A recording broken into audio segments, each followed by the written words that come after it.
Delhi liquor scam money laundering కేసులో BRS MLC కవితకు judicial custody పొడిగించింది రౌస్ అవెన్యూ కోర్టు. మే 14 వరకు జ్యుడిషియల్ కస్టడీ పొడిగించింది. వారం రోజుల్లో కవితపై ఛార్జిషీట్ దాఖలు చేయనున్నట్లు కోర్టుకు తెలిపారు ఈడీ అధికారులు.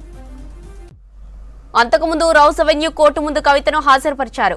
ఈడీ సీబీఐ కేసులో కవిత జ్యుడిషియల్ కస్టడీ ముగియడంతో ఆమెను కోర్టులో హాజరుపరిచాయి దర్యాప్తు సంస్థలు. కేసు దర్యాప్తు పురోగతిని కోర్టుకు వివరించిన కవిత జ్యుడిషియల్ కస్టడీ పొడిగించాలని కోరాయి ఈడీ, సీబీఐ సంస్థలు. లిక్కర్ పాలసీ కేసులో కవిత జ్యుడిషియల్ కస్టడీ పొడిగించాలని కోర్టును కోరారు ఈడీ, సీబీఐ అధికారులు. కవితకు జైలులో 10 పుస్తకాలు అనుమతించాలని కోర్టును కోరారు ఆమె తరపు లాయర్ నితీష్ రాణా. కోర్టులో కవితను 15 నిమిషాల పాటు కలిసేందుకు కుటుంబ సభ్యులకు అవకాశం కల్పించాలని విన్నవించారు. కోర్టు లాకప్లో కవితకు తన భర్త తెచ్చిన ఆహారం తినేందుకు అనుమతించాలని కోర్టుకు విజ్ఞప్తి చేశారు నితీష్ రాణా. జైల్లో కవితకిచ్చే ఇంటి భోజనం 10-15 మంది పోలీసులు చెక్ చేసి పాడు చేసిన ఆహారాన్ని అందిస్తున్నారని కోర్టుకు తెలిపారు. అలా కాకుండా డాక్టర్ జైలు అధికారి చెక్ చేసి కవితకు అందించాలని కోర్టును రిక్వెస్ట్ చేశారు లాయర్. వాదనలు విన్న జడ్జి ఇంటి భోజనం వద్దన తర్వాత మళ్లీ ఎందుకు కావాలని అడుగుతున్నారని కవితను ప్రశ్నించారు. కవితకి ఇంటి భోజనం అందించే అంశంపై జైలు సూపరింటెండెంట్ను వివరణ కోరుతామని తెలిపారు జడ్జి. కవిత కేసు విచారణకు సంబంధించి మరిన్ని డీటెయిల్స్ మదార్ ఢిల్లీ నుంచి లైవ్ లో అందిస్తారు. మదార్, డీటెయిల్స్ ఏంటి?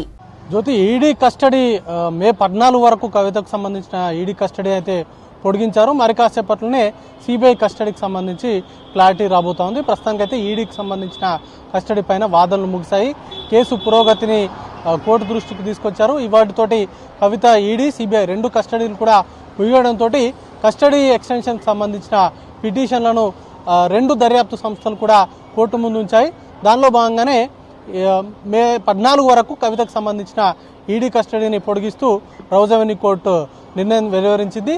అయితే ఆ రోజే కవితకు సంబంధించిన ఛార్జ్షీట్, ఈ కేసుకు సంబంధించి ఢిల్లీ లిక్కర్ పాలసీలో కవితకు సంబంధించి పాత్ర కావచ్చు, అలాగే ఇప్పటివరకు విచారణలో ఈడీ సేకరించినటువంటి అంశాలతోటి ఒక డీటెయిల్డ్ ఛార్జ్షీట్ అనేది కూడా ఫైల్ చేస్తామంటూ కూడా కోర్టు ముందు ఈడీ తరపు న్యాయవాది కోర్టుకు తెలిపారు. దాంతో కొద్దిసేపు వాయిదా వేశారు. సిబిఐకి సంబంధించిన కస్టడీకి సంబంధించినటువంటి అంశాలపైన మరి కాసేపట్లోనే వాదనలు ప్రారంభం కాబోతున్నాయి. అయితే ఈలోపు కుటుంబ సభ్యులు ఒక 15 నిమిషాల పాటు కవితను లాకప్లో కలిసేందుకు అనుమతి ఇవ్వాల్సిందిగా విజ్ఞప్తి చేశారు. దాంతోపాటు ఆమె భర్త తీసుకొచ్చినటువంటి ఆహారాన్ని తినేందుకు అనుమతించాలంటూ కూడా కోర్టును అభ్యర్థించారు. ఈ రెండింటికి కూడా కోర్టు అనుమతించింది. కొద్దిసేపటి క్రితమే భర్త అనిల్తో పాటు మరొక 2 కుటుంబ సభ్యులు కవితను కలిశారు. ఇంటి భోజనాన్ని కూడా ఆమెకు అందించారు.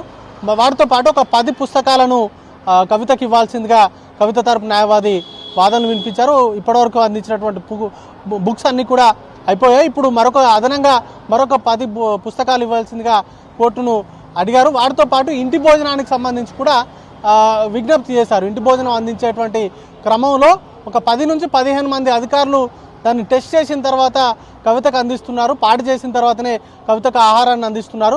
కేవలం జైలుకు సంబంధించి డాక్టరు అలాగే ఒక అధికారి చెక్ చేసిన తర్వాత ఆహారాన్ని అందించేలాగా ఆదేశించాలంటూ కూడా విజ్ఞప్తి చేశారు. దాంతో గతంలో కవితనే వద్దన్నారు కదా ఇంటి భోజనం అనేటువంటి క్వశ్చన్ను రేజ్ చేయడంతో ఈ అంశాన్ని తెరపైకి తీసుకొచ్చారు. 10 నుంచి 15 మంది అధికారులు చెక్ చేసిన తర్వాత ఆహారాన్ని ఇస్తున్నారు. ఆలోపే ఆహారం పాడైపోతుంది. కాబట్టి ఇంటి భోజనాన్ని వద్దన్నారు తప్ప మరే ఉద్దేశం లేదు. కేవలం ఒక డాక్టరు లేకపోతే ఇంకొక అధికారి చెక్ చేసిన తర్వాత ఇంటి భోజనాన్ని కవితకు అందించేలాగా ఆదేశాలు ఇవ్వాలంటూ కవిత తరపు న్యాయవాదులు విజ్ఞప్తి చేశారు. దాంతో జైలు సూపరింటెండెంట్ నివేదిక తీసుకున్న తర్వాత దానిపైన ఉత్తర్వులు ఇస్తారంటూ కూడా కోర్టు తెలిపింది. ఇక సిబిఐకి సంబంధించిన కస్టడీకి సంబంధించి మరి కాసేపట్లోనే వాదనలు అనేది కూడా ప్రారంభం కాబోతున్నాయి. వారు సుమారు 14 రోజుల కస్టడీ ఎక్స్టెన్షన్ కోరేటువంటి అవకాశం ఉంది. ఈ కేసుకు సంబంధించి మొదటి నుండి కూడా సిబిఐ అలాగే ఈడీ 2 కూడా కవితకు సంబంధించిన పాత్ర పైన కీలకమైనటువంటి ఆరోపణలు చేశాయి. కవితనే సౌత్ గ్రూప్ను లీడ్ చేశారు. ఆమె సూచనల మేరకే ఆమ్ ఆద్మీ పార్టీకి సంబంధించిన కీలక నేతలతోటి మనీ ట్రయల్స్ అనేది కూడా జరిగాయి. 100 కోట్ల రూపాయలు సౌత్ గ్రూప్ నుంచి హవాలా మార్గంలో ఈ ఆమ్ ఆద్మీ పార్టీకి సంబంధించిన నేతలకు చేరాయి. వాటిని ఇతర రాష్ట్రాల ఎన్నికల్లో ఖర్చు చేశారనేది ప్రధానమైనటువంటి ఆరోపణ. వాటితో పాటు అప్రూవర్స్గా మారినటువంటి వ్యక్తుల్ని కవిత బెదిరించారు. అలాగే సాక్ష్యాలను డిస్ట్రాయ్ చేశారు. కాబట్టి ఇలాంటి పరిస్థితుల్లో కేసు పురోగతిలో ఉంది కాబట్టి కవితను జ్యుడిషియల్ కస్టడీకి ఇవ్వాల్సిందిగా విజ్ఞప్తి చేయడంతో కవితకు ఈడీకి సంబంధించినటువంటి కేసులో 7 రోజుల పాటు వారం రోజుల పాటు కవితకు సంబంధించిన ఈడీ కస్టడీ అనేది కూడా ఎక్స్టెన్షన్ చేశారు. అదే రోజు ఛార్జ్ షీట్ కూడా ఈడీ ఫైల్ చేస్తుంది కాబట్టి దాంట్లో మరికొన్ని అంశాలు కూడా బయటకు వచ్చేటువంటి అవకాశాలు ఉన్నాయి. ఇప్పటికే చాలా సంచలనమైనటువంటి అంశాలను ఈడీ ప్రస్తావించింది. గతంలో కస్టడీ పిటిషన్ సందర్భంగా చాలా కీలకమైనటువంటి అంశాలను కస్టడీ పిటిషన్లో పేర్కొన్నారు. ఇప్పుడు ఏకంగా ఛార్జ్ షీట్లో అఫీషియల్గా దానికి సంబంధించినటువంటి ఆధారాలతో సహా ఇప్పటివరకు కవితకు సంబంధించినటువంటి విచారణ సందర్భంగా వారికి వచ్చినటువంటి సమాధానాలు కావచ్చు, లేకపోతే గతంలో ఈ కేసుకు సంబంధించి దర్యాప్తు సందర్భంగా అప్రూవర్ ఇచ్చినటువంటి సమాధానాలు, వాటితో పాటు వాట్సాప్ చాట్లను కూడా కొంతమేరకు రిట్రీవ్ చేశారు.